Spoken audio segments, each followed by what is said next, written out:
এটা চিনতেই পারছো, দেখতে পাচ্ছ হাওড়া স্টেশন। এটা হাওড়া স্টেশন পুরোটাই, ডান দিক বাদিক ধরে পুরো হাওড়া স্টেশন।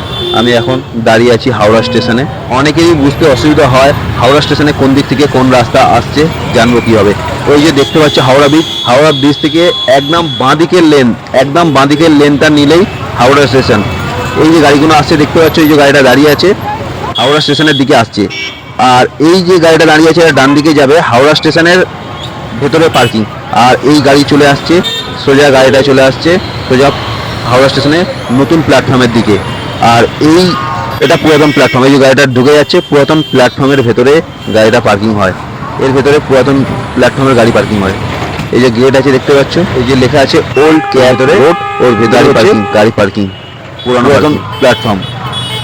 আর এই জায়গাটা বুঝবে কিভাবে, যখন সোজা হাওড়া স্টেশন দিক দিয়ে এই যে গাড়িটা আসছে ফার্স্ট কাটা ডান দিকে, এই যে সোজা এটা চলে যাচ্ছে নতুন প্ল্যাটফর্মের দিকে। এই যে গাড়িগুলো দাঁড়িয়ে আছে দেখতে পাচ্ছ, সোজা চলে যেতে হবে সোজা। আর আসবে এই যে দেখে নাও, ভিডিওটা যেইভাবে দেখাচ্ছি ঠিক ওইভাবে সোজা গিয়ে বাঁদিকে রিটার্ন করলেই আর একটা পার্কিং আছে বাইরে হাওড়া স্টেশন। আর এই হাওড়া স্টেশন থেকে গাড়িগুলো আসছে, পুরো পার্কিংটা হচ্ছে হাওড়া স্টেশনের ভেতরে জেটি ঘাট, বাবুঘাট থেকে যে জেটি ঘাটটা আছে জেটি ঘাটের ঠিক উল্টো দিকেই ভেতরে হচ্ছে হাওড়া স্টেশনের পুরাতন পার্কিং লটটা।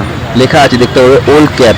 আর হাওড়া স্টেশন থেকে যে গাড়িগুলো আসছে সোজা দেখতে পাচ্ছ, এই যে আসছে এসে সোজা দিকে চলে যাবে নতুন প্ল্যাটফর্ম। আর ইউটার্ন করে এলেই বাঁ দিকে হচ্ছে বাইরের পার্কিং, বাইরে 71 করে পার্কিং নেয় আর ভেতরে 300 টাকা করে পার্কিং। বাইরে পার্কিং থেকে বেরিয়ে ডান দিকে সোজা আবার হাওড়া স্টেশন দিকে চলে যায়।